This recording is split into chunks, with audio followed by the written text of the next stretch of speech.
Hi, everybody. Elle Ingalls here, and this is the Pressure Free Leadership Conference for June. And I'm so glad to bring our next speaker on here, Jeff Wickersham. He is the dad warrior. And as a mom of 3 boys, I absolutely love this topic and what he's going to share with us here. And so, Jeff, welcome. I want you to introduce yourself, and then we can just kind of go right into content. Yeah, absolutely. Thank you. Thank you for having me, Elle. I think before I even introduce myself, one of the things I love to do, right? It's after lunch. I love to just get centered and into the present moment. So I'm going to take everybody through just some guided breathing, if that's okay, right? So Beautiful. I love everybody to close their eyes. We're going to do 3 breaths in through the nose. We're going to breathe in a 6 count, hold for 2, and then out for 7. I'm going to take you through it. We're going to think about just stepping intentionally into the best version of ourselves for this next 30 minutes. Go ahead, breathe in through the nose. Hold for 2 and out for 7. Second breath in through the nose.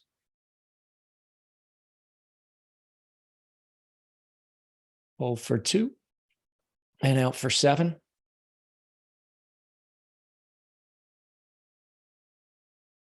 Final breath in for 6.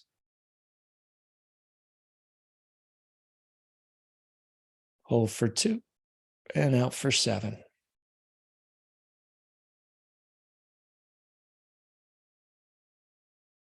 Awesome. Fantastic. Love doing that. It's such a simple action that we can take to get into the present moment. Love counting that 6, 2, 7, because when you're counting, it's tough to focus on anything else, right? Then you get into that present state, and we just did a little guided meditation for 45 seconds. So there's a little nugget of wisdom and a great way to get into the present moment. So my name is Jeff Wickersham. I am the proud dad of 2 boys. Jackson's 14, Carter's 13. I am a warrior dad coach. I have founded the Warrior Dad Experience, and all about dads intentionally stepping into the best version of themselves, not only for themselves, but to lead, guide, mentor their kids, their children, their legacies, their generations to come.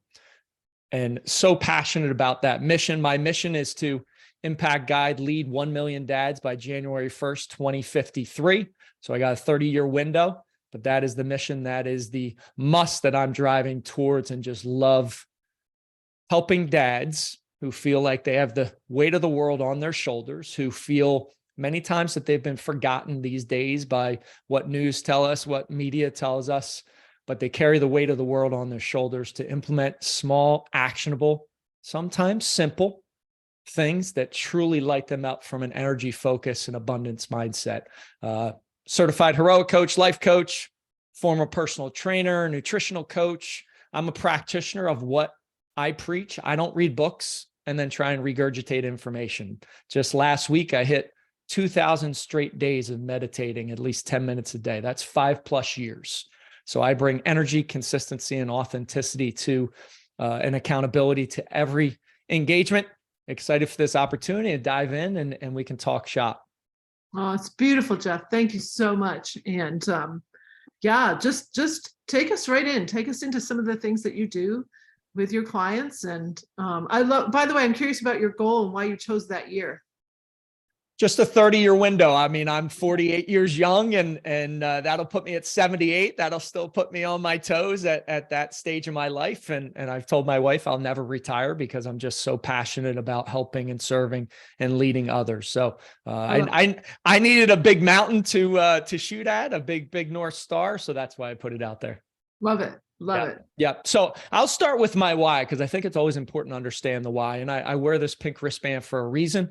My why was 8.5 years ago. Unfortunately, I lost my mom to breast cancer. So I watched the woman that brought me into this world literally take her last breath. And that seminal moment transformed me. I didn't know it then, but looking back now, that was a spark to light my fire. And looking back, there was a sign right after it. It was actually a Sunday afternoon when my mom passed, and late Sunday evening, we got the second-hand crew of the funeral home. And I'm the oldest of 3.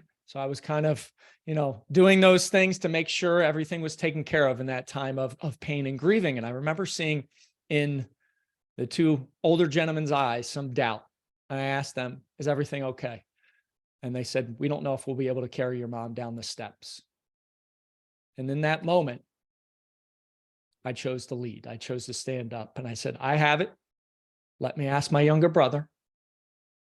And a few hours after my mom passed, my brother and I carried my mom down the steps in that dreaded black bag. So that is my why. That's why I wear the pink wristband on my arm.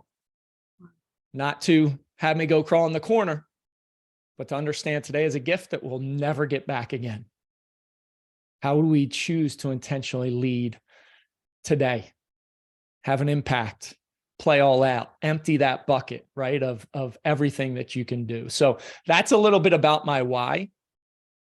From a coaching perspective, from a guiding dad perspective, we weren't taught, and we haven't been taught. My late mother's she was a former school teacher. My wife's a school teacher. My sister-in-law is a school teacher. But these small habits, these rituals, these things, these strategies that we should put in place on a daily basis. Bookending our days. What's that PM bookend look like? What's that AM bookend look like? How do you build this foundation? We're not taught these things at any level of schooling. So I work with clients to implement those bookends. It gives you amazing power when you can dial in, hey, here's what I do at the end of the day. How do I wake up? Stack some quick wins right when I wake up in the morning. I just got a text from a guy in class 3 of the Warrior Dad Experience this morning. He's in week 1 and he said, I feel like I'm on fire. Like I've just got this energy about me. And it's amazing how we put in some fundamentals.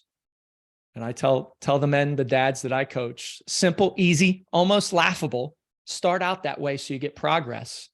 And then all of a sudden it creates so much momentum. So I lead those dads to step into the greatest version of themselves. And we do it at the highest level of learning, right? Where you learn not only to take action, and that's one of the biggest issues I see out in society is, right? We have knowledge. We have supercomputers in our hands. You don't need more knowledge. You need action. And you need to be held accountable on a daily basis. So when they implement these strategies, yes, they're going to take action, but then they share it with their kids. And that's the greatest thing. We can plant these seeds of growth for our children. I've meditated with my boys before school for the last 3 years. One of the greatest parts of my day, guiding them through meditation, giving them the strategies and tactics I didn't have growing up, and that I need to figure out on my own in my 20s and 30s through pain, through suffering, through heartache, through self-destruction, self-sabotage. So that's just a little bit about what I do. I need you to share one of the laughable ones. So what's a little laughable, almost laughable strategy? I'm so curious. Literally what we did when we first got on. You just meditated for 45 seconds. Right. Like people always think meditation, woo-wooish, a bald monk on a mountain with snow pouring down. He's there for two days straight. No, you just meditated for 45 seconds. If you take that little break, and Viktor Frankl loves to say, a man's search for meaning, freedom is in between that stimulus and response. If you get a stimulus and you just breathe one breath in through your nose and you actually pick and choose how you want to react versus just gut reaction, that's freedom. So that's like a laughable one, or doing one burpee, right? Like so simple that you're like, really? I should do that? Yes. When you start out, you should do that because then you get progress, then you get momentum. Yeah, actually, that's the momentum piece, like getting off square one. That's really powerful. So yeah, share some more with us. Like, what are some of the things that you find are most impactful that you're sharing with your clients that really make differences for them? Number one, at night, preparing for success the next day. So many people are wiped out at night. Don't prepare for success and plan out what you're going to do the next day. And that when you wake up is when you're the most fresh physically and mentally. So you should stack some wins. You should feel some great momentum. So preparing for success at night, so key. Mm-hmm. If you're not doing that, you're preparing to fail, right? I think it was the late, great John Wooden said, failure to prepare is preparing to fail. Right. Right. So prepare at night. Then first thing when you wake up in the morning, that is your time and your time only. So many people immediately when they wake up, what? It's the phone. They're answering texts, they're answering emails. I've had clients who spend 2 hours in bed answering emails and text messages before they get any wins in the day. You are setting yourself up for failure if you do that, right? Anything negative or perceived as negative, you see that starts you down that path of negativity. It's tough to get out of that rut when you're in it. We've got something called the negativity principle. Anything that's negative, we still have our caveman brain, right? Where there's a saber-tooth tiger ready to kill us outside of a cave. So anything that's negative or perceived as negative, it's amplified 8 to 9 to 10 times more than anything positive. It's why news is all negative. Mhm. So imagine waking up and seeing a text, and it's not, you're already starting the day off on the wrong foot. So Mhm. that's a very difficult one to get through because some people are so used to just grabbing their phone and checking it in the morning. So no distractions. I've got a rule, no distractions when you wake up. That's your time to stack these wins, get this momentum. Yeah. Corinne wrote in here that she has nothing on her phone, so all she could possibly check is the time. There you go. That's a bright line. So you know you're not doing anything. Yeah, I love it. Yeah, the distractions is interesting too, and those bookends are so important. It's one of the only times our brain in this our brain waves are in a certain state too. That's why for millennia, like every single culture, people prayed morning and night, just when they woke up and just before they fell asleep. It's like powerful time that you're mentioning here. And yet, what are we doing? We're like looking at the phone the very last minute before we go to bed. Yeah, so true. I love digital sunset at night, right? Digital sunset is getting away from tech, reading, putting it away. And listen, I have a 14 and 13-year-old. It's been a battle. I am happy to report back. My oldest was going down a path where, it was TikTok, it was Snapchat, it was all those things, and it was a fight. But I tied into the why, right? Of why you should not be doing this. He's an athlete. He wants to, play Division I sports. Well, if you want to do that, you got to get proper sleep. You're not going to get proper sleep when you're wired into your phone before you go to bed. And there are now nights where he beats me upstairs by 9 o'clock as a 14-year-old to go to bed. So, I love just planting the seeds for growth in my kids and then educating the dads of these things that we need to do so we show up as the best version of ourselves. And that is what families need. They need a leader to step up. I will say it's transformed my family. When one person starts to lead through energy, enthusiasm, excitement, everybody else gets on their toes and leading. And I will tell you, it's like a sports team. And I've seen it in my clients. And it was funny, this past January 2nd, my dad's 76 years young, and I still train him a couple times at the house here. And he came over, he said, "All right, where's the family?" And it was like 9 o'clock in the morning, expecting everybody still to be sleeping. And I said, "Well, the boys are at the gym. My wife's at spin and we're here." He's like, "Oh, well, everybody," I said, "Everybody's on their toes, right? They're attacking life." And when you're so connected as a family in that way, it's truly remarkable. And the positivity just grows, right? Versus people are negative. You can feel their vibe. You can feel their energy, especially as parents. Our kids pick up so much that's nonverbal, right? They watch what we're doing. If you're telling a kid not to eat certain things, but you're eating crappy foods or you're, drinking a ton of alcohol, they're seeing that and they're absorbing that. So Right. truly remarkable to lead and be that example for your kids. Yeah, yeah. My eldest son is actually quite the family leader. He leads a family huddle. I mean, it spins around, everybody gets to lead, but he's the one that set everything up.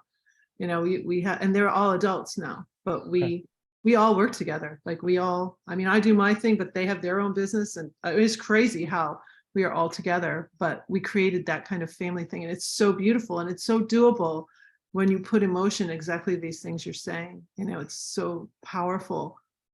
Mikey says here, "I tell our children to go to the original PlayStation, aka the great outdoors," which is so good. That is a lost art these days versus, I know when I was growing up, summertime, it was just out, sun up to sundown. Now it's completely different. Yeah. No, our kids they were free range kids. They were outside all the time. So yeah, this idea too of distractions, I want to make sure that I connect you, by the way, and anyone here. Larissa Mills, she's a mental performance coach out of Canada, Okay. who is, do you know Larissa? I do not. You would really connect with her. Great. She actually has a whole program helping young athletes get off their phones, completely get off their phones. Nice. And she's on a real mission to do that. And I had her on my last conference, really great person. So connection there. I'm seeing this theme too, especially for young people who are growing up with these things that, it's just insane.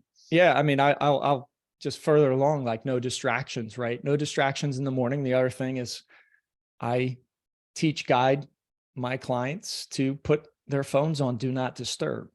My phone has been on do not disturb for years.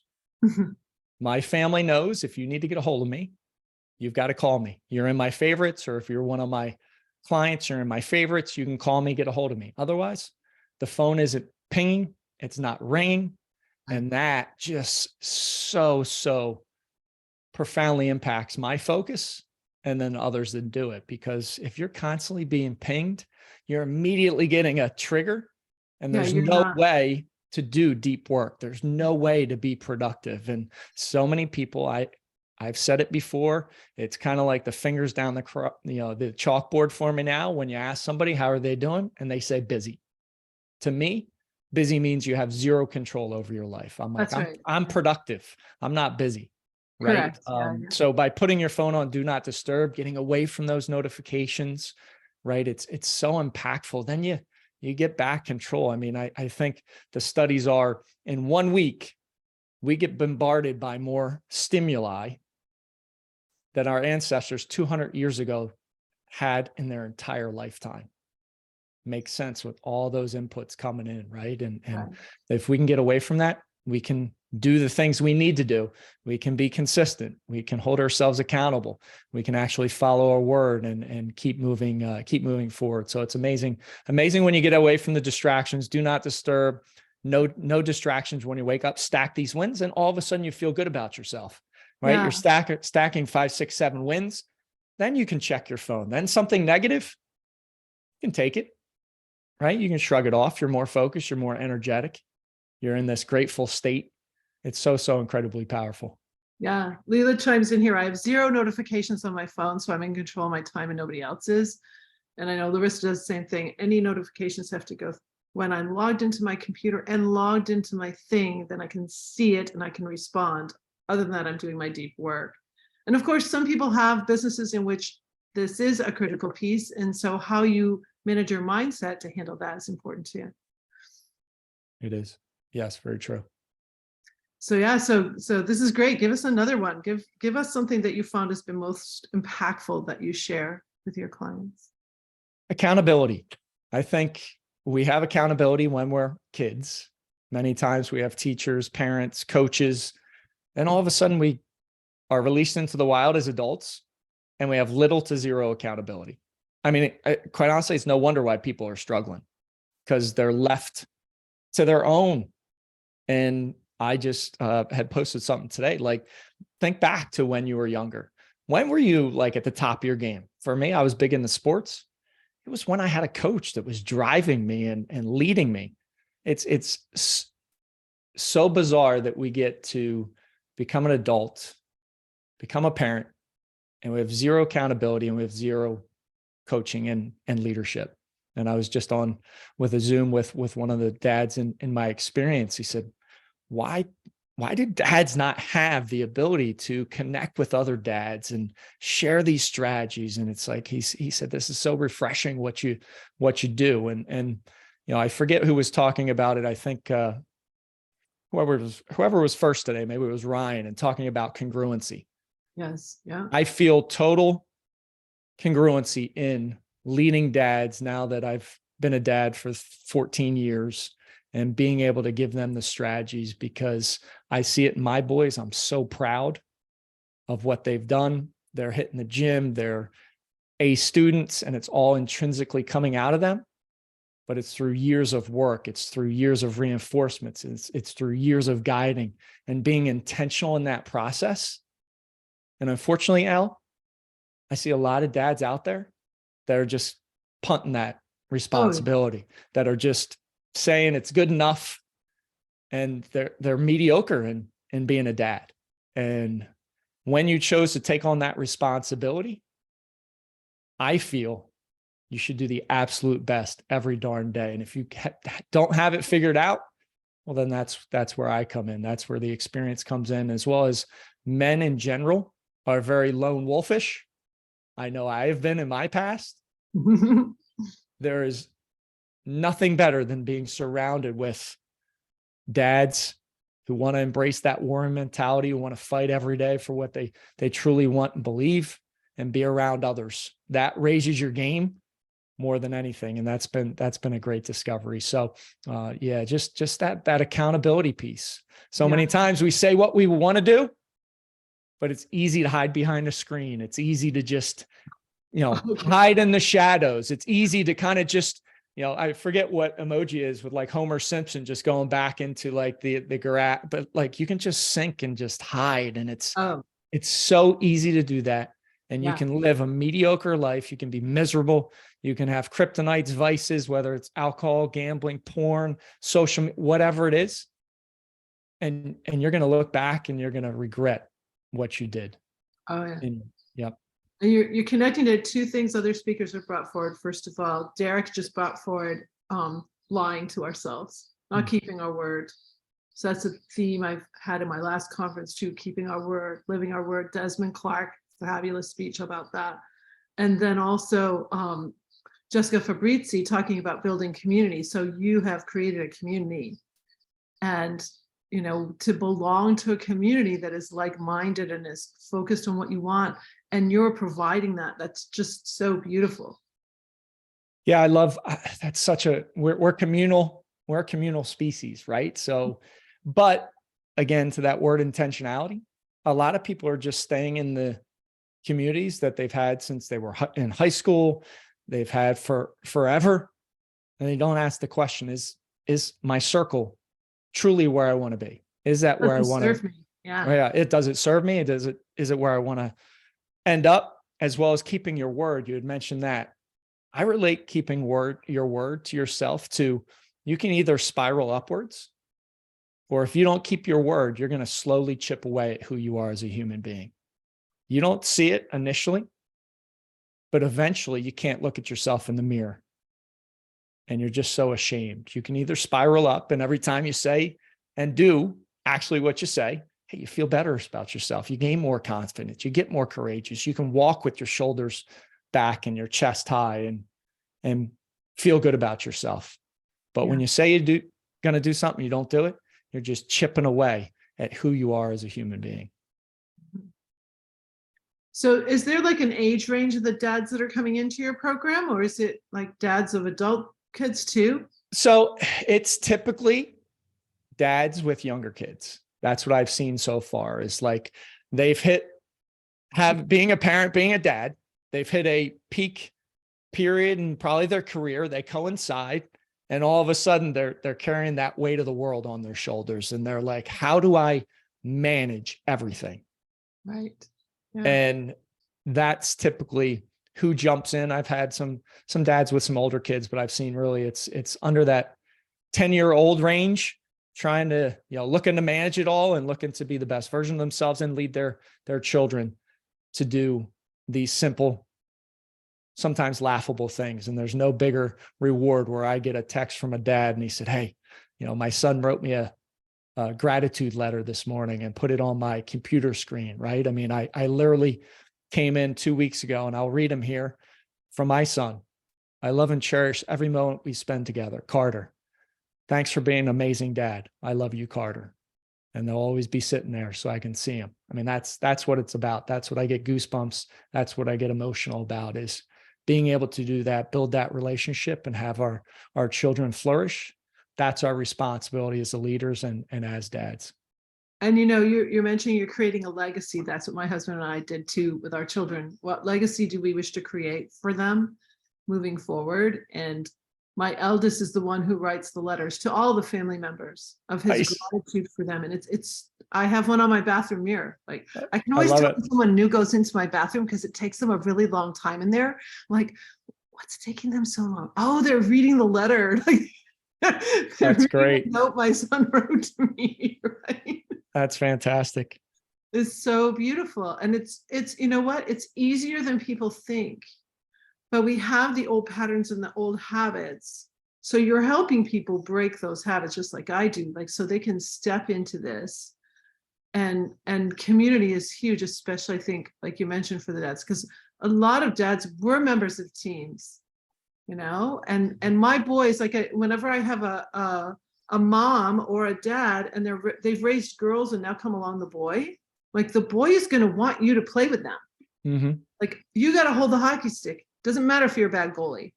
Yeah. It doesn't matter. Like, they want you to play with them. Girls, not so much. Like, there's a big gender difference between in play. And I see, like, if there's girls and then a boy, there's this huge, like, they would come over to our house and they'd change their clothes into my kids' clothes. Like, there would be so much change because, like, I get to be a boy now. Like, it was so interesting to me to see this. And so I think we've devalued what it meant to be a boy in a lot of ways in our society. And you're bringing this forward. And I think it's so, so, so important to have the community, because there's just some weird things that it was like, wow, you know, they play differently. They want different things. And all their playground games have been taken away at school, like the ones they love. They don't get to play. King on the Hill was the biggest one because we're in Michigan, all right? Big snacks. Right? Mm-hmm. Right. I played King on the Hill when I was a girl. Okay? My boys were not allowed to play it because, so you could get hurt. Like, it just, like, over and over again. And so I think there's a lot that needs to come forward, and we can't be so afraid of being hurt. Like, my kids learned how to jump off our roofs. So it's like, you know, they can teach us so many things, and every kid loved to play at my house, you know. Like, and I would say I hear from dads like, how do I build toughness in my kids, or how do I get my kids in the gym? I'm like, are you going to the gym? You in the gym? What are you? How are you building toughness in yourself? Like, you've got to lead by example. They watch, they learn the greatest by example. My kids have watched. I mean, I used to be a CrossFitter competing, you know, when they're 3 and 4, they used to watch. Like, no wonder why they don't ever want to leave the gym. Right. And it's just so important. And we have a responsibility. I don't like where society's headed. And I want dads to stand up and lead, be beacons of hope, positivity, of change. And it all starts with the families and building that foundation and being that leader and getting that positivity, and amazing things can definitely happen. I love it. Thank you so much, Jeff. And Corinne just wrote, you're a breath of fresh air, Jeff. So thank you. That's beautiful, you know, and it's the whole gamut of what we do. And there's so many little pieces to it, like right from just like, how does everybody help do the dishes, or like all the little things as well as like the bigger things, you know? Can I piggyback off of that? Yes, real quick? please. So just one other nugget, like doing the dishes, chores. I had chores growing up, right? I got incented to do these things that I needed to do. I flip it with my boys. So yes, they need to take out the trash. Yes, they need to make their bed, but they gratitude journal, they meditate. This is all part of their mission on a weekly basis. So I incent them to actually invest in themselves, and then they get rewarded for it. Right. And I think that's such an amazing gift we can give our kids. Like, you work on yourself personally, you're going to get rewarded in life. Right. So changing that from, hey, you need to do 1, 2, 3, 4, 5, then you get an allowance. No, here's your mission list. You're going to drink water. You're going to move. You're going to gratitude journal. You're going to do these things that enrich your life. You get rewarded for that. So just wanted to share that with you. Love it. My son calls it tour of duty. So all of my sons within the company have their tours of duty, and all their team members too. Like, Gotcha. Duty. Stephen asks, what is the best transformation he has had when he started this type of work that he does with dads? It's best, like, your personal transformation, or a transformation you've seen with the client? So, I mean, I can do with a client. Yeah. I had a dad, 30 pounds overweight, struggling with alcohol, very centered on work, right? That was his kind of where he went to. He went through my program. I think I just talked to him the other day. It was 93 straight days of hitting the treadmill, hadn't touched alcohol, lost 25 pounds. His kid, Cam, who's 5, young boy, and his wife, they're all exchanging gratitude notes. They find him everywhere. He's like the positivity. He's literally in awe of these little things and how they add up and just equate to a flourishing, a fulfilled. So just that consistency and changing the narrative of, hey, being truly balanced and making sure you show up as the best version for your family. So hopefully that's a good one for you, Stephen. Oh, perfect. Yeah, that's what he said with the client. So it's perfect answer. Yay. Awesome. Well, thank you so much, Jeff. I'm so grateful to have you here. And for everyone on live, or if you're hearing the recording, you're getting this, but on live, you're going to get access to Jeff and everything, that recording. So when I get that all out to you, and just thank you so much. It was really great. Oh, thank you. I'll appreciate it. Okay.